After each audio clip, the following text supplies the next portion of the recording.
All right, so welcome back again to the channel. Really appreciate you guys being here again. Ready to react to what happened just minutes ago. Leon Bailey grab an assist in a dead losing battle at home versus Chelsea. Kasey Palmer is in a final.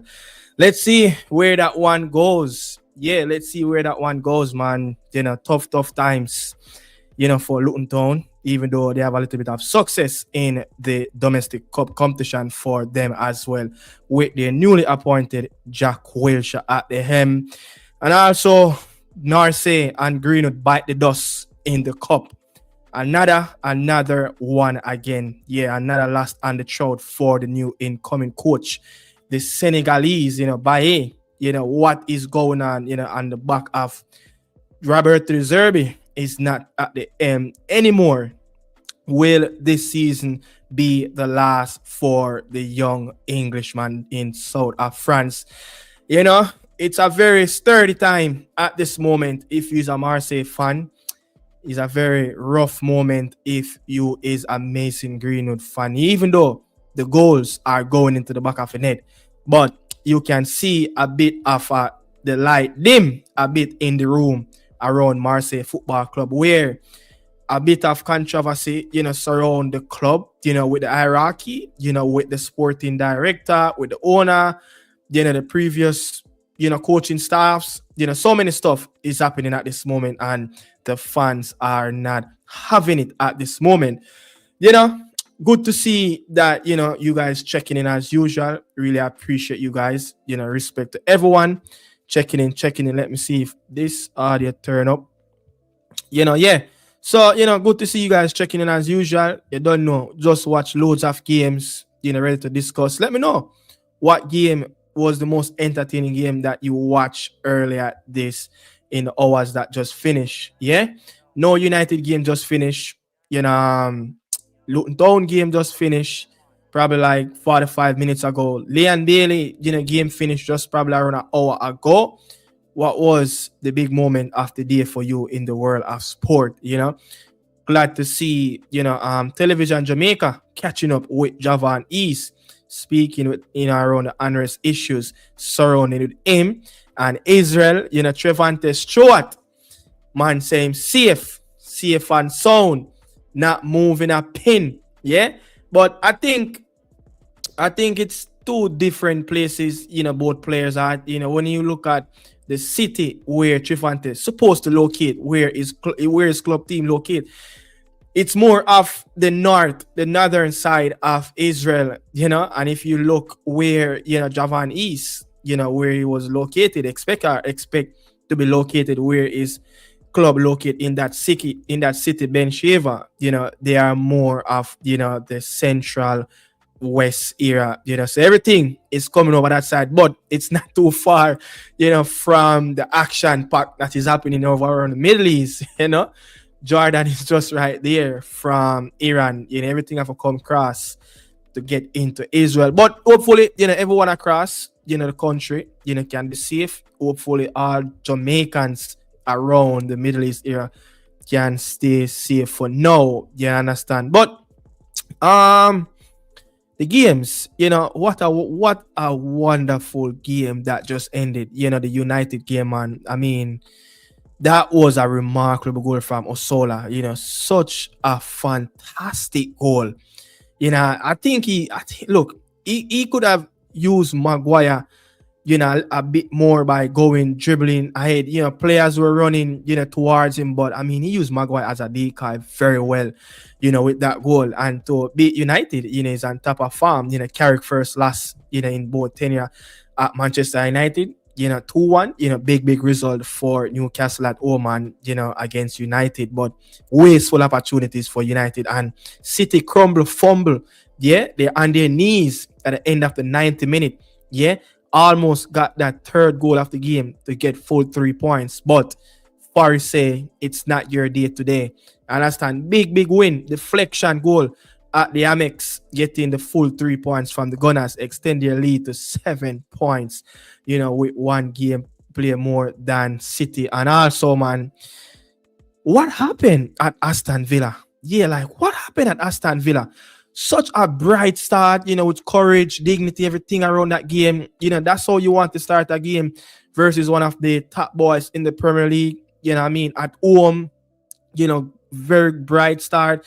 Getting the fans on top of the game. Villa Park, start to sing. They start to entertain their players. But I mean, João Pedro, took the game away from them. But once that Ole Watkins goal, chopped off offside, from there was a swing, there was a turn, and just minutes after, it was Cole Palmer on the edge of the 18. Smashed that one in with his left foot, and from there, man, Aston Villa just start to go behind in the game. Chelsea just start to push forward. They just start to look the better team, and they look more comfortable on the day. And massive 3 points for Liam Rossinier, man. You could see that, he needed that 3 points. I mean, what happened in the last game, you need these 3 points at least to go 3 points closer to Aston Villa, who sits in fourth, and make the advantage of, climb and making the gap a bit smaller. And United, will drop points at St. James Park.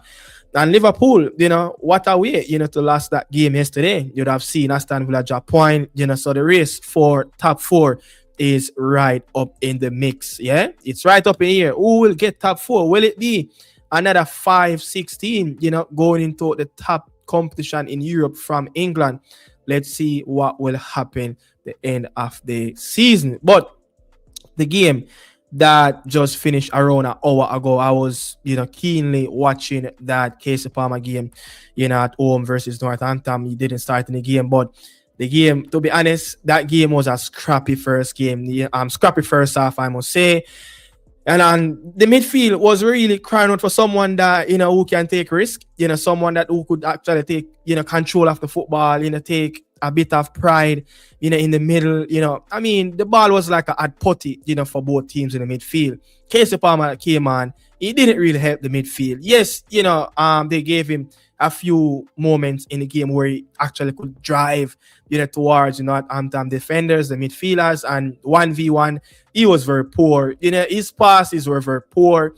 At one point, he created a pass. I think it was to Devante Cole. The pass was there. The run was there.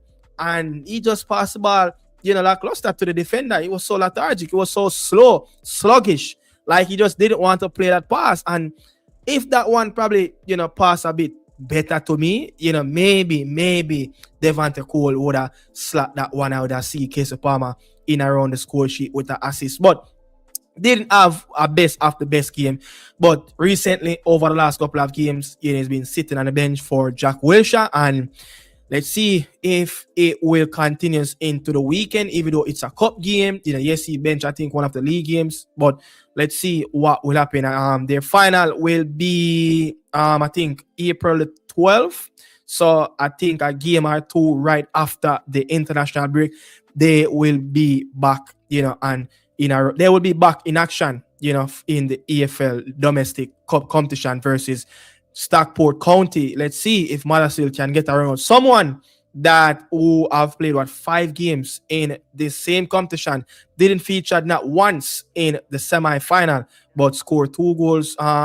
Had 2 assists in that competition as well, with just 5 appearances and 1 goal in the league. I don't know what is going on with Marseille. Almost 30 games in the entire campaign and 0 goals in the cup, but 1 goal in the league. Not managed to get the best of his career after a big money move, from Peter Barrow. But these, I think this was the decisive goal. This was one of the this was a decisive goal, for yesterday. Stockport County beating Doncaster. It was a very good free kick by Narwood, and this was the goals that scored earlier in the game that Kasey Palmer was involved. You could see Northampton took the lead, in the first half, and then, in the second half, it was all, so you could see Northampton took the lead. I think I uploaded the wrong one, but see. Yes, I think I did not upload the other goals. See, so that was their goal. Okay, so that was their goal, and this is the Luton Town goals that they scored. I think is the Bermudan. Naki Wells. Scored as well in equalize the game, and that was a deflection as well. That was a 2-1 to lead and bring Luton Town into the final. So let's see if Kasey Palmer can help Luton Town get in this final as well and to win it. Let's see if he will play a massive part. But other than that, nothing more really involved, in around, these two games.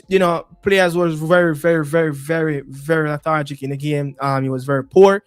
Not going to emphasize on that anymore because it was a very ugly game to watch. Two struggling team in the lower tier. But moving on of what transpired, at the Stade Velderum in South France of Marseille, losing at home.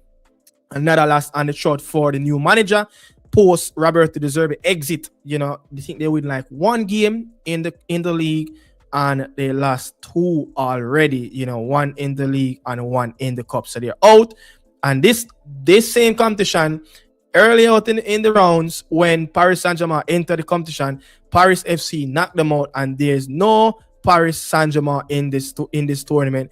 There's only probably, I think, Olympique Lyonnais as one of the top dogs that, who are playing some very good football. You have some other, teams in it as well who's in the top half, fighting for European spots. They're in it as well. But you want to say like, a player like Mason, who's playing fantastic football this campaign, for Marseille, 36 games, 24 goals, 8 assists. You just cannot ask for anything better. Individually, the stats are there, the performances are there.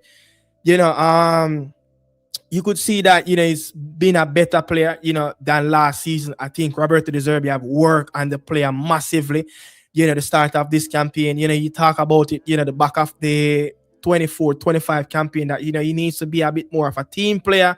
And, you can see like, after the coach exit, everything just went right down for Marseille. The light in the room, it was so bright. No, the light, it very dim. Yeah, it's very dark at this moment. Marseille is a very dark spot, and right after, he's no longer the manager anymore. There's so many reports come out, from Evenly Equip, one of the most credible media outlet in France, starting to dictate whether or not, Mason Greenwood should stay. And also they're saying that, this season more likely will be the last for Mason Greenwood at Marseille.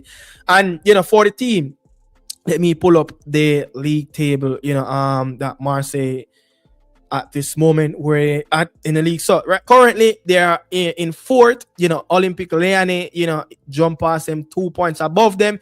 So at this moment, Marseille is in a qualification for the Champions League. So as it stands, if they cannot, qualify for the Champions League season, there's no way, they will be holding on to Mason Greenwood and other players, because look, the prize money, the purse, everything is just so huge about the Champions League financially.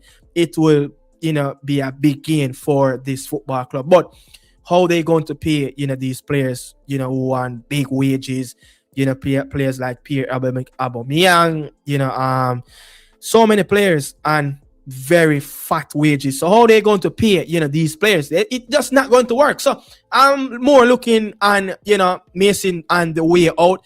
And also there was this weird article that published, like just over 24 hours ago on goal.com. I think it was Simmons. I think it was Simmons. I was reading that yesterday as well, where he was talking about whether or not Mason should be in the team, or whether or not it's right for the national team to pick him, whoever who's responsible for the recruitment for the Reggae Boyz as well. I think this is an article right here I have right in front of me, where they're typically saying that look, he's going to have that baggage wherever you go. He did it really. I think it was Sinclair who speaks on it as well. I think it was a FIFA flagship event, where he was seeing it. He said that, it depends on how it's gone about. Obviously, Greenwood has always, going to have a baggage of what happened previously, and that's outside of the football. Wherever he goes, that's going to follow him, period, which I don't really want to comment on because I don't know the ins and outs of the situation. And he said, I've never, followed the stories either way from whichever sides.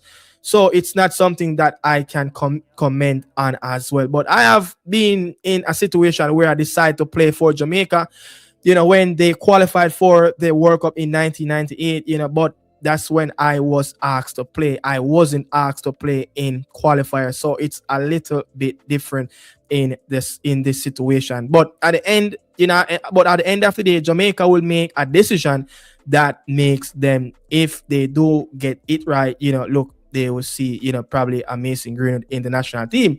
And my close quarters that, who I, talk to every day, the group chat, look, very close to around certain people, talk about the situation as already, and look, a bit, I think the deeper we goes into the last phases in the World Cup qualifiers that just finished, like the November, the October window, I think the fire was quietly dying down a little bit, more of a smoke. And then, now the new interim head coach, I know he's poised over Greenwood. I know he always talk about him in a positive way that, even if it is the last minute, to wait before the plane door close, he will even delay that flight to manage to get Greenwood in that around that plane as well. So I'm just saying, a bit of a fire being reignited back in around the Mason Greenwood situation, and let's see what will be the thought process, when all of this end.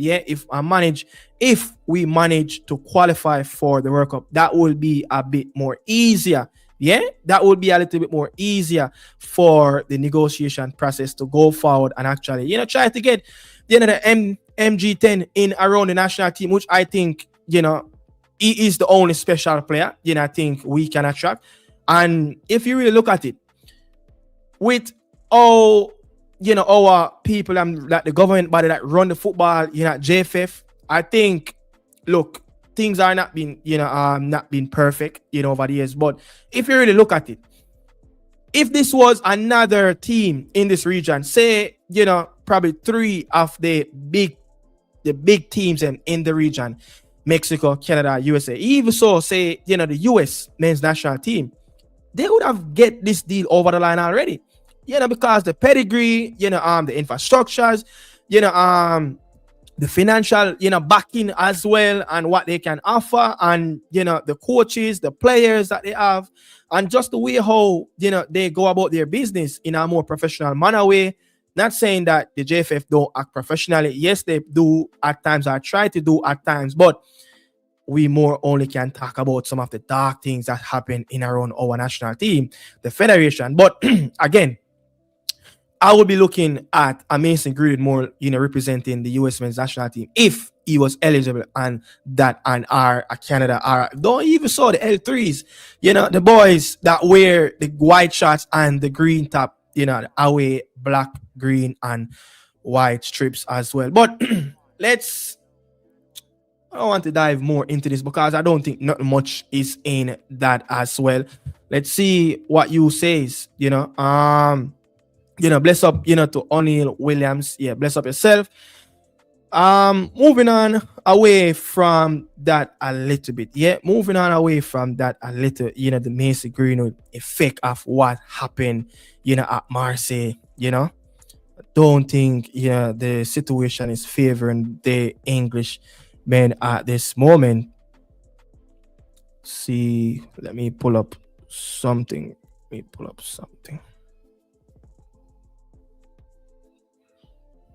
Yeah, so let's see what will happen. I think if we need that one to get over the line, we must qualify for the World Cup. If not, we're going to have to wait a few more years down the line. But the player will always be looking out for the best interest of what the Three Lions will do for their World Cup squad as well. But big game at Villa Park. What says Bailey in that game? It was a bright start. It was a bright start. And when it's a bit like, when I see Bailey, do things like that, when I see Bailey do things like that, you wonder why is it that we cannot get a more consistent running like that, like, a Bailey show, even for an entire 45 minutes in the first half. And, it's just happening over and over where you see a very good Leon Bailey play in the game. And then what happened, the play, the baller, everything just goes quiet, dumb. The room get so silent. You're wondering, like, is he on that right hand side? But for this game, I would say like Aston Villa was more of a side that trended a lot in the game, especially in the first 30 minutes in the game. They try to go, a bit too much down that left hand side. When you're thinking about it, like, Bailey's the one that created the weight. Bailey's the one that created the goal. He's the one that run at the defender, and he can do stuff like this. But you wonder, like, why is it that it cannot happen a more consistent basis where you can see the player move the needle a bit further than where at this moment. And look, there's a few articles even publishing now, in Italy, talking about that Unai Emery is using the player. It doesn't matter what happened by now and the end of the campaign. Leon Bailey will move on from Aston Villa. I cannot see that one as yet, but I know it's probably feasible at this moment, and it can happen. But I think everything is in his hands, and if he can take care of business, then why he can't stay at Villa. I know, look, his contract will come to an end after the 26-27 season come to an end, but it's whether or not he will be there. But if Aston Villa cannot make this Champions League, if Unai Emery cannot make this Champions League, I think maybe there will be a lot of shake-up in this Aston Villa squad, including, I'm putting Bailey up there as well, because I'm even seeing an article, published as well earlier this morning that, Pinnock is amongst 5 players, for Brentford expect to leave the club this summer. So you're more looking at it like, when the Reggae Boy player them I drop out like a fly. The man them a drop like a fly. Like, the man in now playing more Premier League football, but which I think Pinnock probably, it probably have a more higher interest of him, getting another Premier League team. I think maybe if that newly promoted team is looking at him, or one of those teams that, normally, one of those bottom table teams, like you see West Ham was interest, Crystal Palace was interest, he will probably get a Premier League move. But you're looking at Bailey, article publishing that, he might be, facing the exit door, which I'm not buying into that as well until I see more credible articles that, locate in England, locate in Birmingham, know the ins and outs of what is happening with the transfer policy with Unai Emery and Leon Bailey. So I'm just saying, man, with what he did and what he created in that first 5 minutes of that game, you wonder why, this is why Unai, want the player to start, want the player to achieve, and also want the best for his career. But the player have to put it in his own hands. Listen, this is what's going to happen, at Villa. And I'm looking at the game, I'm like, the game tend to go down, the wing where Rajas was playing, as he is a talisman at this moment, but kind of drop off a farm. But Aston Villa played more of the ball down at left hand side. I think it's like 55-60% of the plays goes down their left hand side, and Bailey was over on the right hand side. I think that wing back, I think Bailey would fancy himself, all day long, to come up against that defender more than, the Spaniard Cucurella. I think he probably looking at him like, I can beat this player, any day at any given time. And just look at how, he delivered. Yes, it was a very good dummy by Ole Watkins. It was a very good flick on Douglas Luiz's side. And from there, they just couldn't take advantage of the situation. And I'm just wondering, man, looking at it now, Bailey, 8 games in and just 1 assist. Their next game will be Lille. Yes, their next game will be next week Thursday, as they're out of the FA Cup at this moment. So next week Thursday will be the start of the Europa League campaign for Leon Bailey. And look, the last time Villa was in this competition as well. He had a magnificent season. He had a very good knockout round. I think what they played Ajax, they played they think they played Lille. They played quite a few big teams, in their respective country where they locate. And looking at the head-to-head, of Lille and also Aston Villa, I think it was in the second leg. Yes, it was in the, let me see, get this one straight. So last campaign, the Conference League, he grabbed an assist versus Lille in that first leg as well. In the first leg, he grabbed an assist. So, and he actually played very well. And I like how he played in that knockout phases for Villa.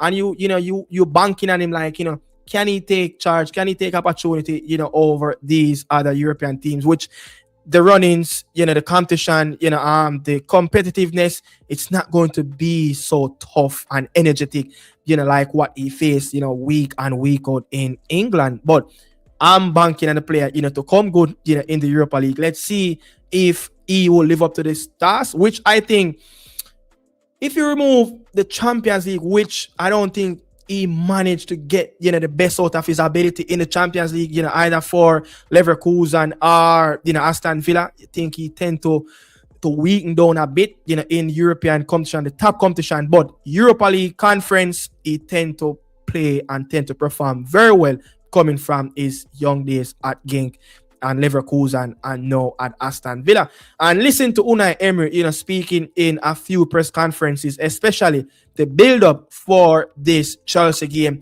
Ask a few questions, and I don't think a lot of the Aston Villa fans really take it, a bit, to ease and the gaffer. They really go at him and they really question whether or not he's sacrificing the Premier League for the Europa League, putting all the eggs in one basket.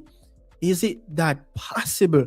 Yeah? Is it that possible that Aston Villa and Leon Bailey and Unai Emery could make a big mistake if they try to put all their eggs in the Europa League basket? Because look, where they're coming from, I think it was almost double digits. Yeah, I think it was almost double digits over Liverpool at one point. I think Chelsea, they were way behind Aston Villa. Look where they are now. I think it's 48-51 with the point standing, and United just a few points ahead of them. So they're catchable at this moment, and the chasing pack, they are right behind them.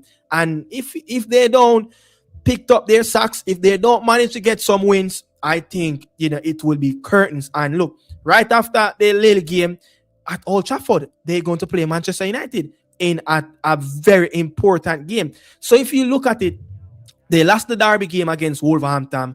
Yeah, they lost at home today. They will play Lille away in France next week, Thursday, and then they will play United on the away, and then they will play at home versus Lille, and it just will be tough. And then they will play West Ham. You see what Forest did at City. Sunderland is having a very good run, not so prolific on the away run. They will play Villa at Villa Park, and they will play away to Fulham, Spurs, Burnley. So, and then their last two games will be Liverpool and City. So it's going to be tough. And at this moment, I just cannot see Aston Villa, keep up with the packs, the wolves that, coming behind of them. Because at Liverpool win 2 games, Chelsea win a few games, they're going to be right up there, and probably you see Aston Villa, outside of the top 4, be probably around at 6. So I'm just looking at it like, it's not possible. It's not possible at this moment. But the fans been talking about this, yeah?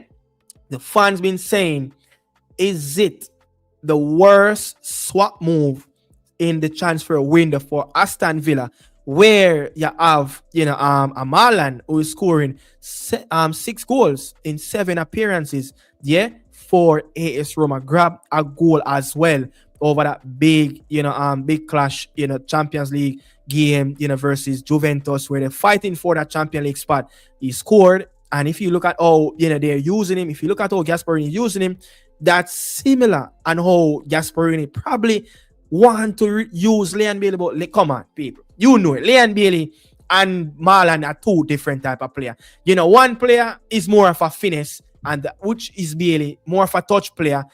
Can be an out and out winger, can be a little bit flashy, but I don't know where those skills at this moment it kind of disappear from the player foot. But Marlon is a player that just get the ball in front of him, get him in the channels, get him 1v1, down, down the track, and he's going to beat his defender for pace, once it's possible, and once the real estate doesn't run out on him, he will get past them at ease.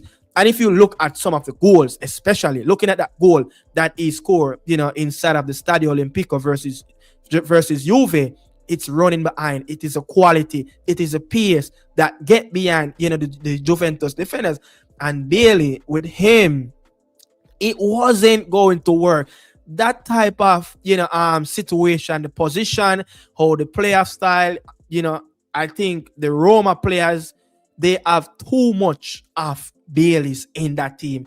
They have Pisilis, they have Dybala, they have Sule, they have Pellegrini, they have so many players that they are touch players. They're not going to run behind. They want the ball at feet and to get in front of their defenders with the ball at their feet. They're not going to just run, outbursts as you see a Marlon. But maybe the players, are probably accustomed to the style of play that Marlon can bring to this AS Roma team, where the pace, that's what they want. Someone to stretch the backline, someone to get the backline away from the midfield area, where they can have a bit more opportunities, a bit more space in around those number 10 areas. And the game and all Roma want to play, I don't think it really fit Bailey. That's why at first I was like, yo, this is going to be very risky.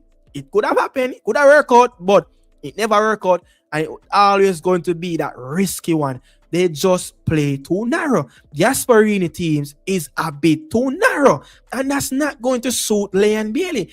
If you look, Bailey have trained more of a winger, someone that's going to create the width, someone that's going to create the space for the attacking players as well, someone that's going to pull at least one or two players from in the defensive third.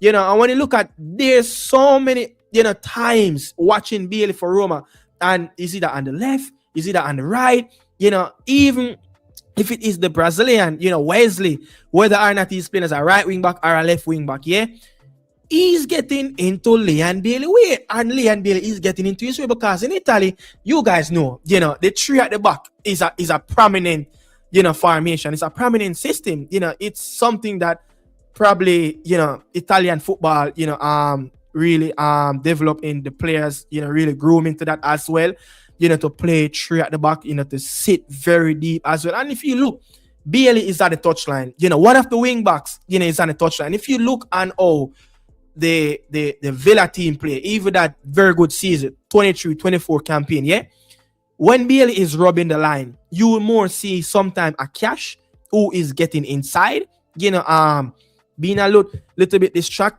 with players, pulling players as well. Or at times you might see him overlap, but you're not going to see the stagnant of both players. Seems like they're just clashing together on the touchline as if they don't know what they're doing. So it's way out of, the style and the curriculum that, Gasperini really want, Bailey and AS Roma to play. And if you look at in previous teams, the Atalanta team, Lookman was like that Leon Bailey, but Lookman is a player that is a more energetic player. He wants to be all over, and that's a bit more suitable for, Atlanta at that time. So guess what, man? The narrow system not going to fit Bailey. If you even look at Unai Emery, his days at Villarreal, when he used to play, 4 central midfielders in that 4-4-2 system. They never really used to play with, naturally out and out wingers. Usually play with 4 players that typically their role is predominantly as central midfielders, but stick them out wide and have them to tuck in. But you can see how he used Leon Bailey, in that campaign. It works well for them. It's going to work.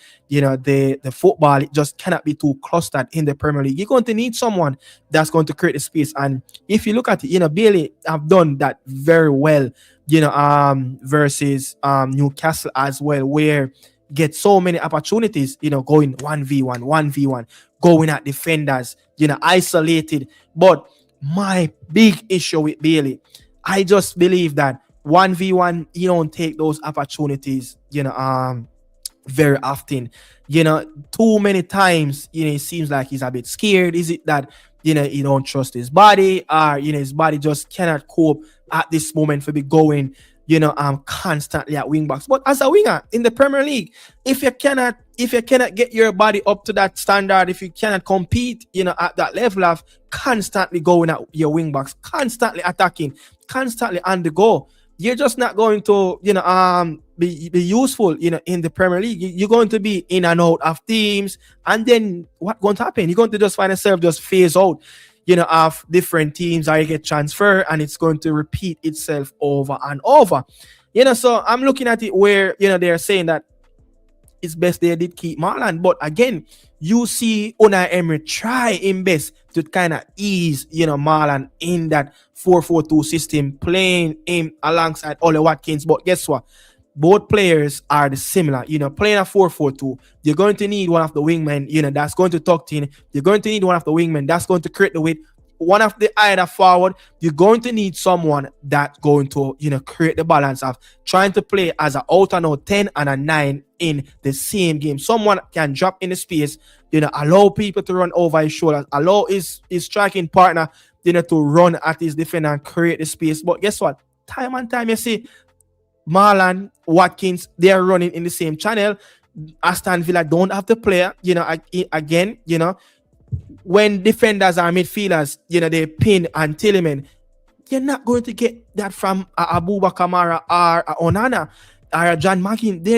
Their capability of doing that is just not the way as though, a Tillman can get it done. Even though, so, Douglas Luiz, yes, it would have been more possible, where, he more can hit the 50, the 60 diagonal pass. So at this moment, I think, the Bailey situation, he must take advantage of these little games, the start, that he's getting. And I think he did very well in the opening of the game. But, you're wondering where he's at, when the game is going on. Villa is crying out for someone that, just take a bit of opportunity, just take a little bit of risk, just get on the ball, try to get, something done. And I think one of the next thing as well, sometimes when the player of the football in an attacking third, right?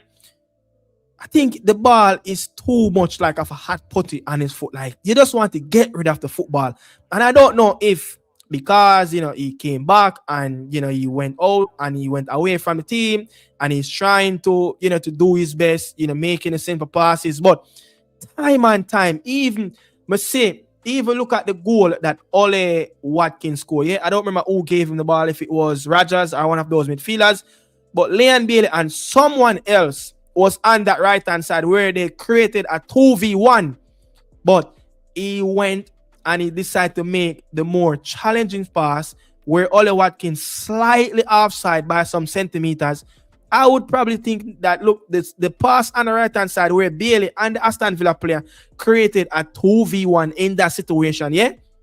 It would have probably more be possible that those two guys would have probably created something. And if you give Bailey that ball again, who was slightly more on the touchline, away, even more away from the defender that was right in between those two Aston Villa player, could have easily, tried to square up that defender, or the other Aston Villa player could be as a decoy, distract him, and Leon Bailey have a bit more open space.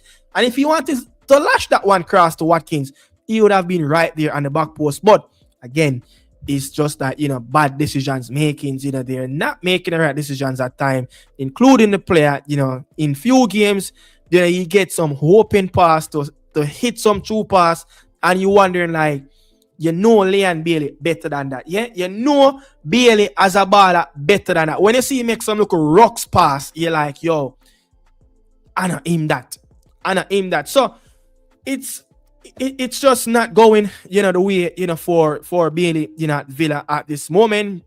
Only thing he can really do, to really stacks up his stats, and try his probably 1v1s and try to play, his game and how you want to play it, or the game to play, and probably take risk and be a little bit more dynamic, as a winger. Because when I see some players get the ball for Villa, yeah, when Bailey free and them have a driving space to get behind and get closer to the opponent box, they're driving at the football with the football, yeah, they're driving right into the opponent team. But when Bailey get the ball, it's like you have to beg him, yo, baller, drive, move forward, move with pace, inside out. Like, it can be too easy at times, yeah, to mark Leon Bailey when he's on the football.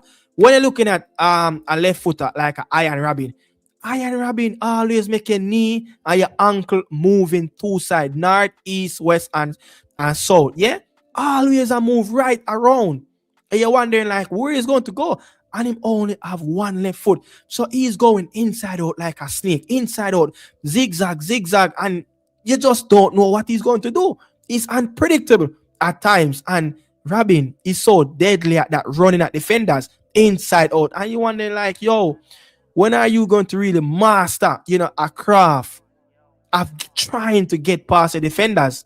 And your time and time you see against the national team, you're wondering, like, is he can beat a man, and whenever he's twisting and turning, Bailey, I don't know if Bailey need a different endorsement with his boots, but Bailey always a drop, and he come like Whisper get the same thing as well. Me don't know, yeah, me don't know if me alone, me alone I see it.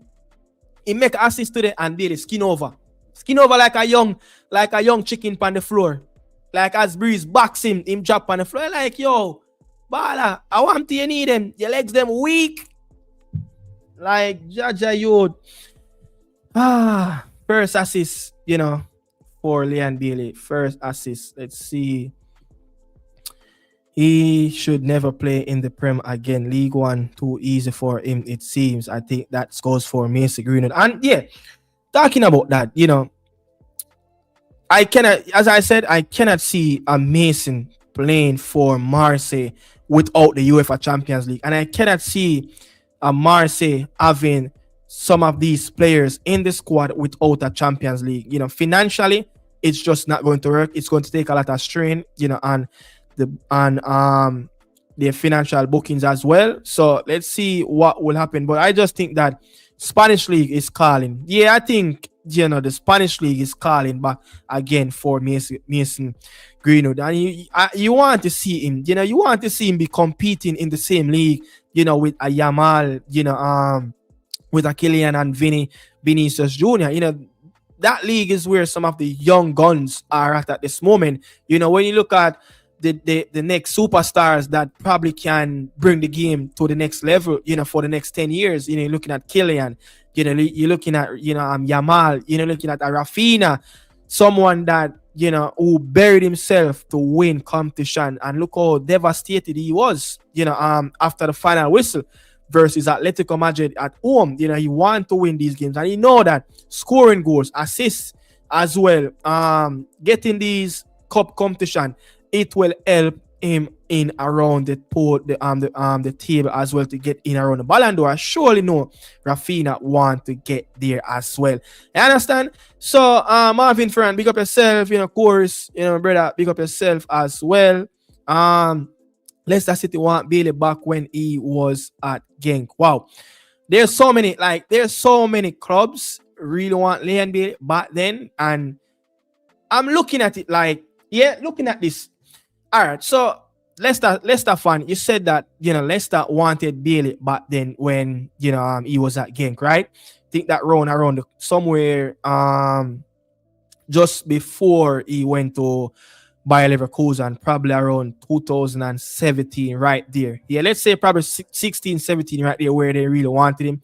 But looking at this, I remember even vividly listening to Craig Butler and programs talking about that. Listen, he will never make his young son, playing for Genk at the time, go straight to a Premier League club where you see time and time so many young players phase out, just by signing big contracts, signing for huge Premier League clubs, getting 30K a week, not playing first team football, playing PL2 football, playing reserve league, and they're not getting the opportunity in around the first team. So he said, okay, the best opportunity, to take the next step, go to another club that, it will be a lot better, more better club, more of a club with a bigger stature than KRC Genk, which I think from Genk to Leverkusen was a very good jump. I think that was the right pathway for Leon.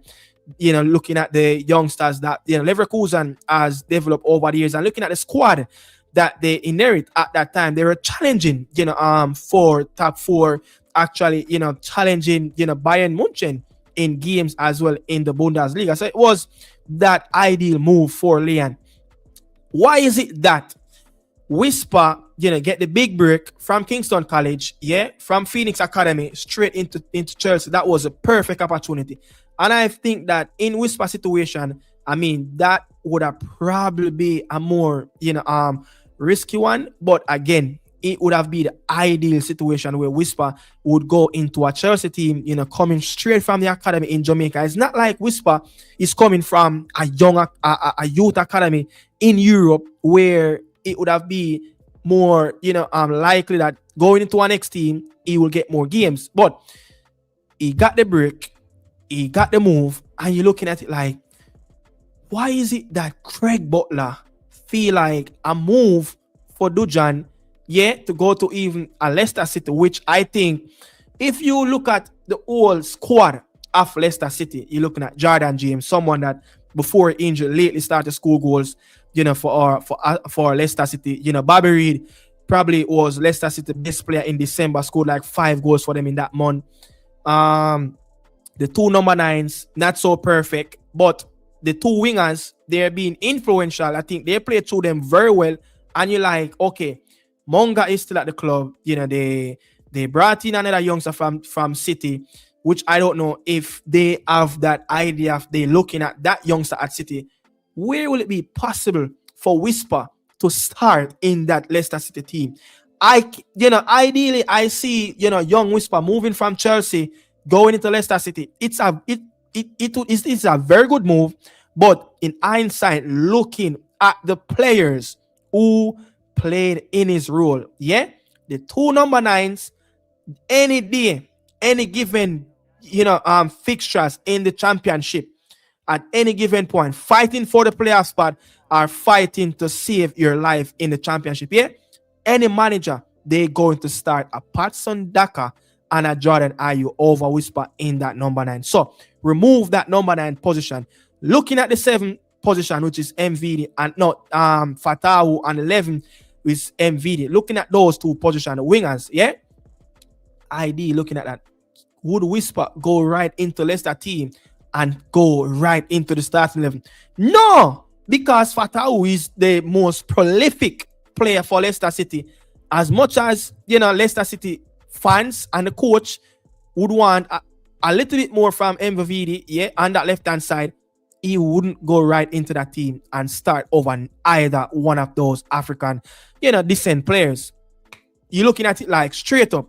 Moments, he will get moments. But right after that, points it get tougher. Manager change. The situation around the club change. Everybody start to, to shiver in their knees.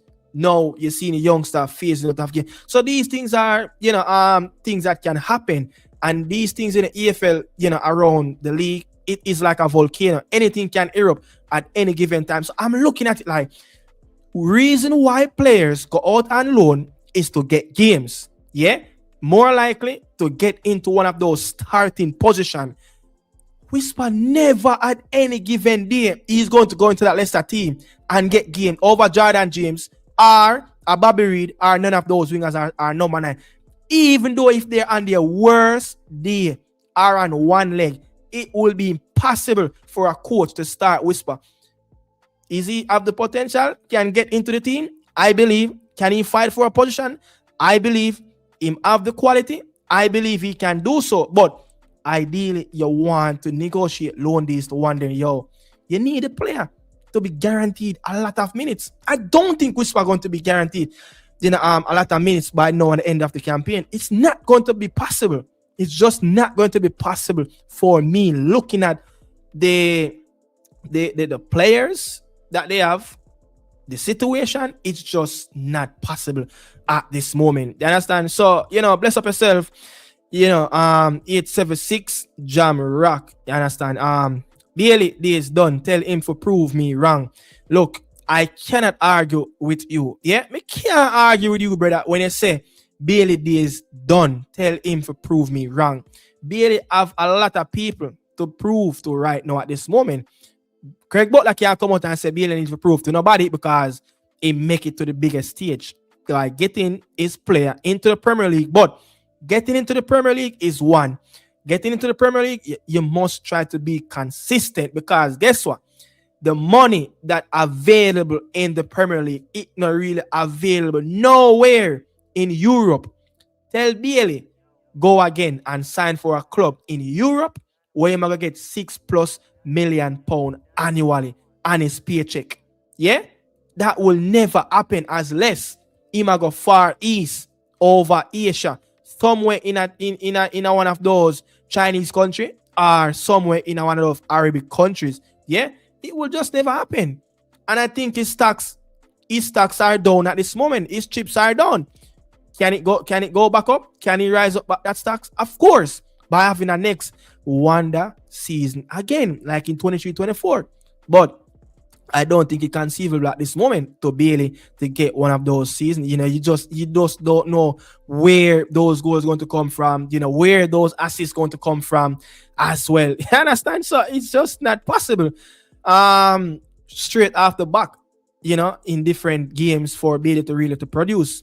I really love to watch a player. I love to support Leon Bailey. He's one of our own.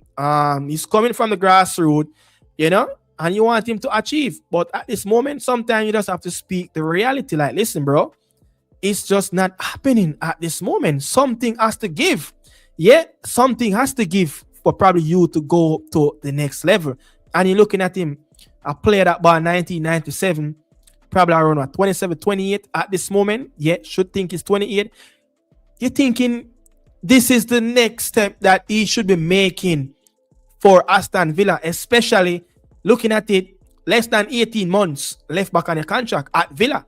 So you should making the next step. This should be the season where he's making move, he's flourishing in his games and looking even now to be around the contract table to negotiate a new deal or move on to a better and a bigger club, more established club in around the Premier League. How many Premier League clubs, will be grabbing for the signature for Leon Bailey? Which club possible would sign him at this moment and give him that contract that he's getting at Aston Villa? Not many clubs. Yeah, you might find that one club, but you're not going to find a plethora of clubs in the Premier League that will give Leon Bailey, that substantial contract. Like, hey, $6+ million, $8+ million, annually. It's just not going to work at this moment. You understand?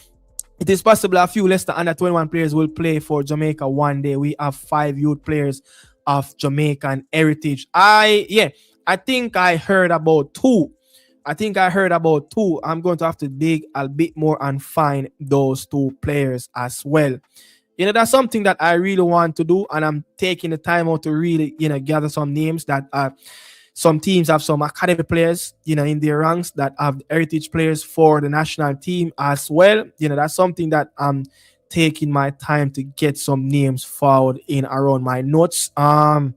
In the Prem does not like when small teams are near the top of the league. That's why they have punished Leicester. Villa might run out of momentum and drop down the table. Yeah, I think, look, Villa, man, it's going to be tough. It's just going to be tough.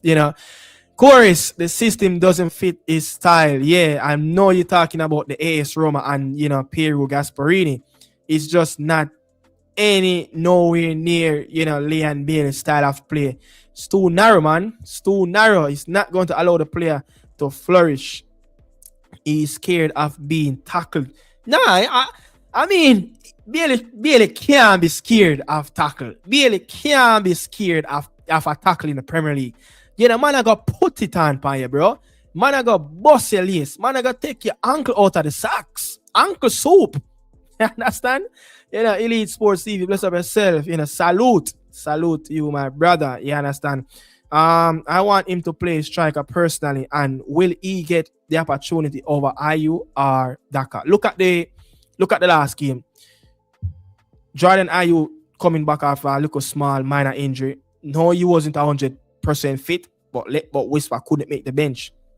For some reason or not, I listened to Garrett press conference, the build up after the Norwich game, and they did ask him about injured players, and he didn't mention Dujan Whisper Richards' name. So I'm wondering if it's something quietly, if he pick up a knock, if he's not training properly, if he just didn't manage to make the bench at that time, because the championship can all have 9 players on the bench, and all the players are right back in fold, for Leicester City. So let's see what's going to happen, coming days for Dujan at Leicester.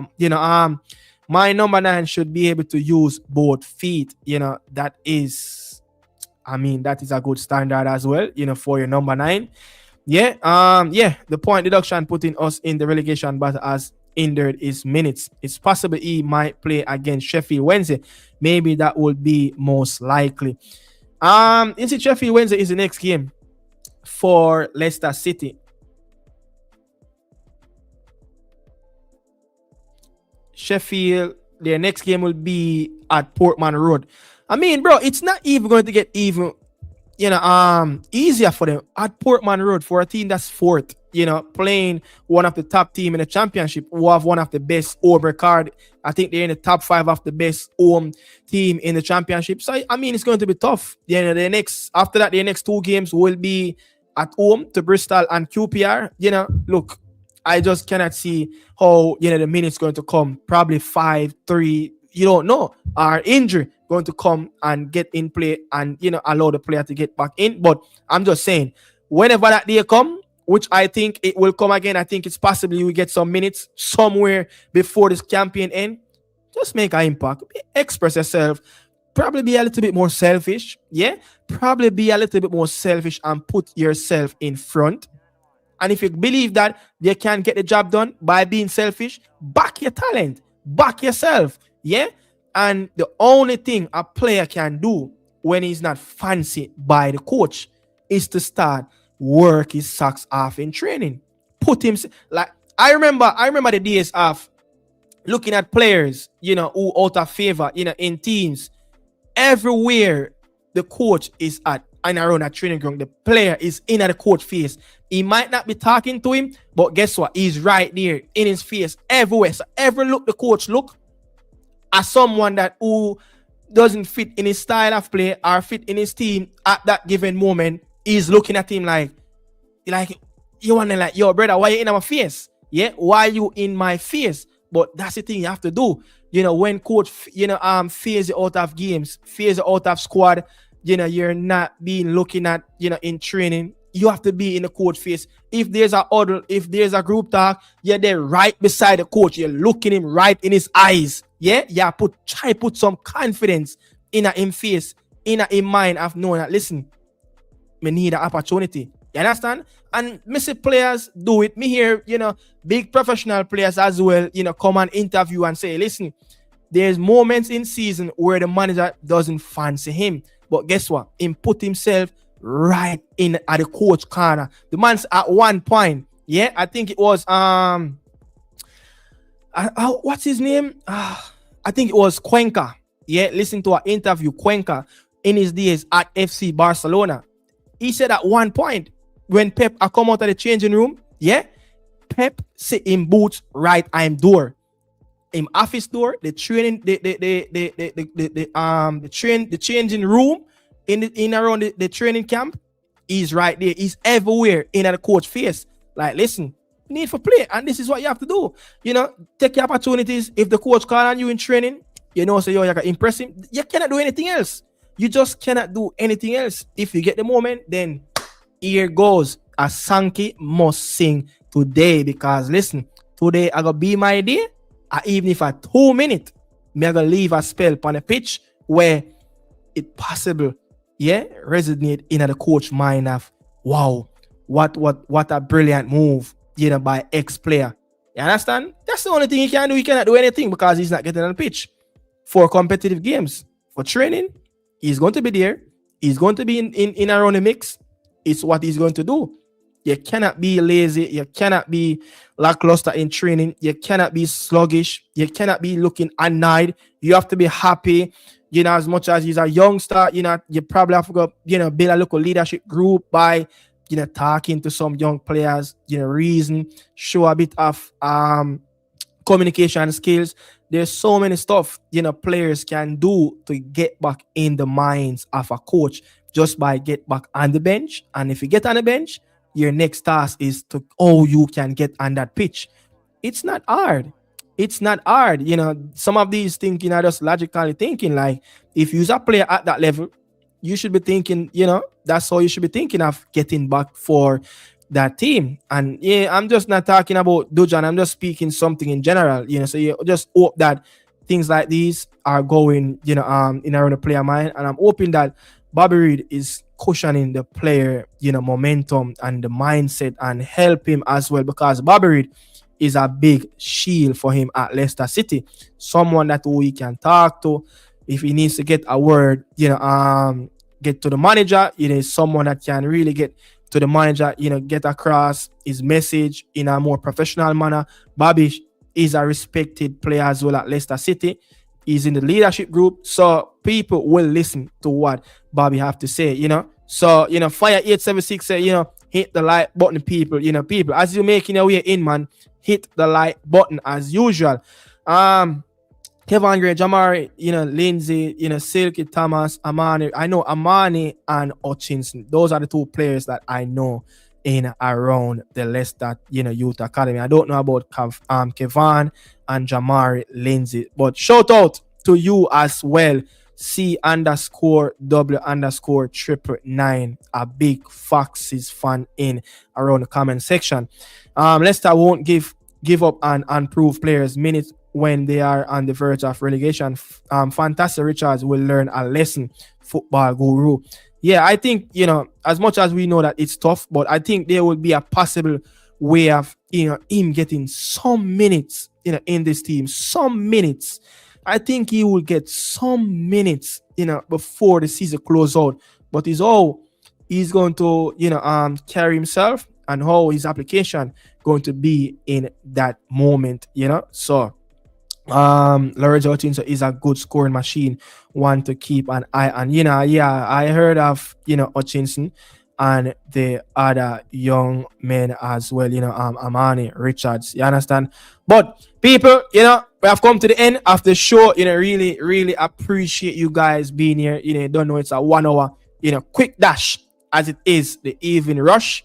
React to few games that just ended. Yeah, Luton Town will play Stockport County in the EFL, what they call the Virtue Cup. Yeah, the Virtue Cup, the EFL Domestic Cup. They will be back at Wembley, Luton Town. The last time Luton Town, I think, was at Wembley, I think Kasey Palmer was playing for Coventry, where his team, I think Luton Town getting the best of Coventry in that playoff final, where they get that promotion spot by winning the promotional final. Big money for Amari Bell as well was in around that Luton team. You understand? So, react to what happened, in south of France, Marseille. They get knocked out in the final at home and penalty, where Mason Greenwood scored a PK in the game. Actually, 2 PK. He scored, in the regular minutes and in the penalty shootout as well. He stepped up to be the first player to score for his team, but his team didn't prevail on the day, so they get knocked out. So there's nothing else in the campaign for Marseille and Mason Greenwood, someone that was being a stats pad at this moment for himself. 36 games, 24 goals and 8 assists. That is 36 games and also 32 goals involvement. What a season from Mason Greenwood. You understand? Can this happen? Will it happen? I don't know. I wish and I pray every God Almighty day that this will happen sometime. He is the only special talent we have anything close to special that we recruit are on the verge of recruit is Rico Henry. Rico Henry is close. Is probably the closest heritage player that we have to play for England. If he didn't switch, commentators really talk about Rico Henry about this player could be an England left back at some given point at a major tournament. But the player came and he wanted to don the black, green, and gold. 876 for the Reggae Boyz. Yeah? Man, them say whisper them lazy. Jaja. Some of these things you can't even argue about it because you see demeanor, on the pitch. You see moments where you're looking at like you're wondering like what the hell really is happening at this moment. You understand? So I can't really blame the people them of saying stuff like that. You understand? And there's a other comment as well. There's a other comment like this. Bailey Day is done. Tell him to prove me wrong. You cannot complain about these stuff because the players them don't give you anything, to cherish or to cheer about. You cannot tell me that a one season going to bring you right through your career. Nah, you should be hungry. You should be even miserable with yourself. 8 games in, back from loan from AS Roma, where you get a lifetime opportunity to come back and play in the Prem for a team that was in 3rd position, was easily in around the Premier League title race. And, your only goal contribution came earlier versus Chelsea. Yeah, you played a part in that game where I think you helped to get that ball in from the corner spot into the box where I think Tyrone Mings didn't get the head but deflect off a Brighton player, which scored with an own goal. He didn't get the assist for that, but he played a major role in that 1-0 win at Villa Park over Brighton. But other than that, nothing major else really happened around the players. So these players don't give you much. Yeah. Rico don't have a chance with England, so he came to Jamaica. He's 28 years old. But yeah, you can argue that you don't stand a chance. But when you listen to other people speak, they said that look, when he's fully fit, he's playing for Brentford before he got injured recently. You're looking at like he probably could play for England, but again, will he be that one that fancy to stay outside looking? Maybe the player is more aggressive, to play for a national team rather than stay on standby and fight and fight and fight. But if you look at it, he's a very decent, competent left back. Yeah.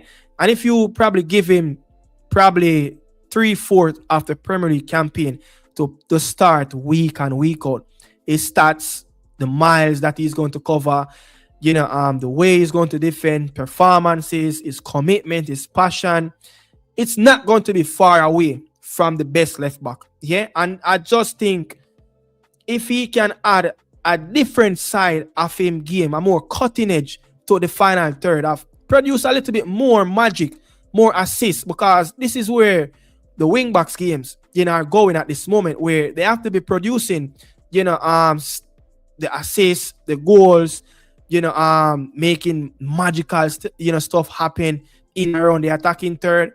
If they're not doing it, they're not going to really get a look in as one of the best in the business. But him probably have the skill set, can do it, because one thing, him have the engine, him have the stamina, him have the pace, him can read the game, him awareness is good. So it takes probably, that coach or a moment where, someone can really sit him down and do some video analytics with him and help his game. It can happen, but again, it's more looking at maybe the player, don't want to stay and stand by like the other players, waiting for that, opportunity that probably it will never arrive. But he's more probably looking at, listen, the Reggae Boyz have Trinidad, Curacao, and Bermuda in them group. This is a lifetime opportunity to play in the World Cup. Probably that's what tricked him into this. We don't know. But football guru, me get what you say, and you have a point. You have a very big point as well. The journalists, the commentators do hype up these English players, and sometimes you don't see where the qualities at or the skill set. But for Rico, though, you can see that he's right there, not far away from to be a next, to bring his career to the next level in England in the Premier League. But that's where I leave it, Jenks. That's where I leave it. Thanks for stopping by. Really appreciate you guys as usual. Once you hear the rhythm, that's it. We are dancing out. Yeah? Step where step like a soldier in the battlefield. Not the battlefield over the Middle East, the battlefield in the CONCACAF region. Yeah? So let's up on yourself. Listen to a good rhythm created and produced by the man himself, Dan. You understand? Now start big you up for that rhythm. Really appreciate it, brother. You see it? So we are dance out, people. Listen to yourself.